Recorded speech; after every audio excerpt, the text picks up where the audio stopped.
بسم اللہ الرحمن الرحیم۔ السلام علیکم۔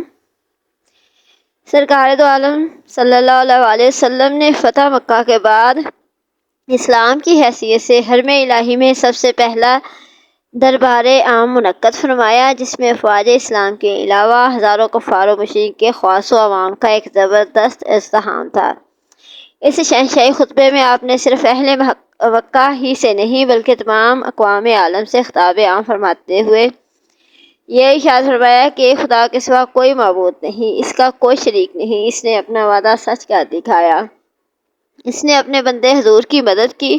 اور کفار کے تمام لشکروں کو تنہا شکست دے دی۔ تمام فخر کی باتیں، تمام پرانے خونوں کا بدلہ، تمام پرانے خون بہا اور جاہلیت کی رسمیں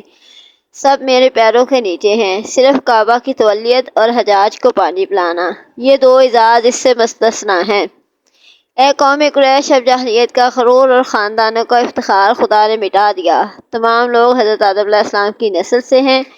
اور حضرت آدم علیہ السلام مٹی سے بنائے گئے تھے۔ اس کے بعد حضور صلی اللہ علیہ وسلم نے قرآن مجید کی آیت تلاوت فرمائی، جس کا ترجمہ ہے کہ اے لوگو، ہم نے تم کو ایک مرد اور ایک عورت سے پیدا کیا اور تمہارے لیے قبیلے اور خاندان بنا دیے تاکہ تم آپس میں ایک دوسرے کی پہچان رکھو، لیکن خدا کے نزدیک سب سے زیادہ شریف وہ ہے جو سب سے زیادہ پرہیزگار ہے۔ یقیناً اللہ تعالیٰ بڑا جاننے والا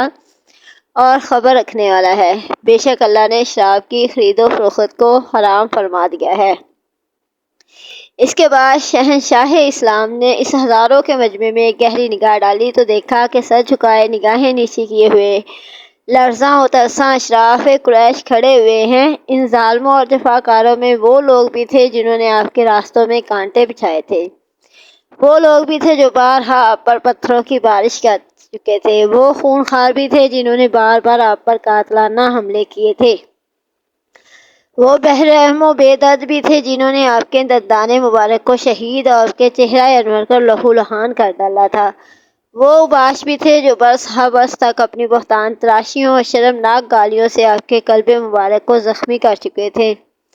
وہ صفاق و درندہ صفت بھی تھے جو آپ کے گلے میں چادر کا پھندا ڈال کر آپ کا گلا گھونٹ چکے تھے، ظلم و ستم کے مجسمے اور پاپ کے پتلے تھے جنہوں نے آپ کی صاحبزادی حضرت زینب کو نیزہ مار کر اونٹ سے گرا دیا تھا اور ان کا حمل ساقط ہو گیا تھا، وہ آپ کے خون کے پیاسے تھے جن کی تشنا لبی اور پیاس خون نبوت کے سوا کسی چیز سے نہیں بجھ سکتی تھی، وہ جفاکار بھی تھے، خونخوار بھی تھے۔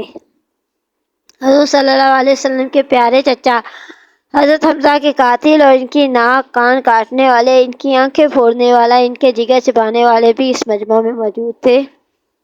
وہ ستمگار جنہوں نے شمع نبوت کے جان نثار پروانوں حضرت بلال، حضرت صہیب، حضرت عمار، حضرت خباب، حضرت خبیب، حضرت زید بن مسنہ وغیرہ رضی اللہ عنہم کو رضیوں سے باندھ باندھ کر کوڑے مار مار کر جلتی ہوئی ریتوں پر لٹایا تھا، کسی کو آگ کے دہتے ہوئے کولوں پر سلایا تھا، کسی کو چٹائیوں میں لپیٹ لپیٹ کر ناکوں میں دھوئے دیتے تھے، سینکڑوں بار گلا گھونٹا تھا۔ یہ تمام جور و جفا، ظلم و ستم کے پیکر جن کے جسم کے رونگٹے رونگٹے اور بدن کے بال بال ظلم و عدوان اور سرکشی طغیان کے وبال سے خوفناک اور شرمناک مظالم کے پہاڑ بن چکے تھے، یہ سب کے سب 10-12 ہزار مہاجرین و انصار کے لشکر کی حراست میں مجرم بنے ہوئے کھڑے کانپ رہے تھے، اور آپ نے دلوں میں یہ سوچ رہے تھے کہ شاید آج ہماری لاشوں کو کتوں سے نچوا کر ہماری بوٹیاں چیلوں اور کووں کو کھلا دی جائیں گی،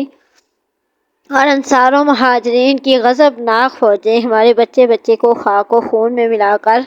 ہماری نسلوں کو نیست و نابود کر ڈالیں گی اور ہماری بستیوں کو تاخت و تاراج کر کے تہس نہس کر ڈالے گی۔ ان مجرموں کے سینوں میں خوف و ہراس کا طوفان اٹھ رہا تھا، دہشت اور ڈر سے ان کے بدنوں کی بوٹی بوٹی کانپ رہی تھی، کلیجے منہ میں آ گئے تھے۔ اسی مایوسی اور ناامیدی کی فضا میں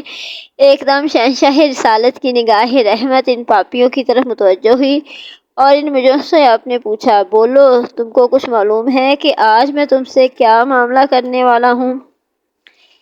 اس وحشت انگیز اور خوفناک سوال سے مجرمین حواس باختہ ہو کر کانپ اٹھے، لیکن جبین رحمت کے پیغمبرانہ تیور کو دیکھ کر امید و بہم کے محشر میں لرزتے ہوئے سب ایک زبان ہو کر بولے کہ آپ کرم والے بھائی اور کرم والے باپ کے بیٹے ہیں۔ سب کی للچائی ہوئی نظریں جمال نبوت کا منہ تک رہی تھیں اور سب کے کان شہنشاہ نبوت کا فیصلہ کن جواب سننے کا منتظر تھے کہ دفتر فاتح مکہ نے اپنے کریمانہ لہجے میں ارشاد فرمایا، آج تم پر کوئی الزام نہیں، جاؤ تم سب آزاد ہو۔ بالکل غیر متوقع طور پر ایک دم اچانک یہ فرمان رسالت سن کر سب مجرموں کی آنکھیں فرتے ندامت سے اشکبار ہو گئی اور ان کے دل کی گہرائیوں سے جذبات شکریہ کے اثار آنسوؤں کی دھار بن کر ان کے رخساروں پر مچلنے لگے اور کفار کی زبانوں پر لا الہ الا اللہ محمد الرسول اللہ کے نعروں سے حرم کعبہ کے در و دیوار پر ہر طرف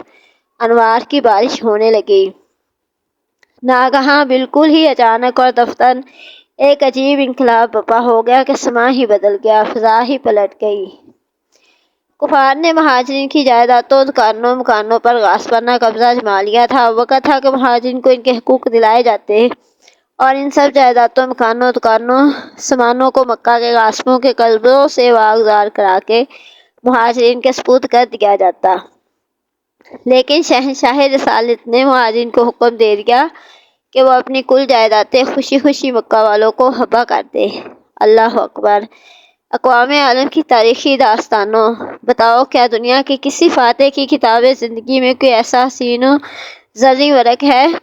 اے دھرتی خدا کے لیے بتا، اے آسمان تو بول، کیا تمہارے درمیان کوئی ایسا فاتح گزرا ہے جس نے اپنے دشمنوں کے ساتھ ایسا حسن سلوک کیا ہو؟ کیا تم نے لاکھوں برس کی گردش لیل و نہار میں کوئی ایسا تاجدار دیکھا ہے؟ تم اس کے سوا اور کیا کہو گے کہ جمال نبی کا وہ بے مثال شاہکار ہے کہ شاہان عالم کے لیے اس کا تصور بھی محال ہے۔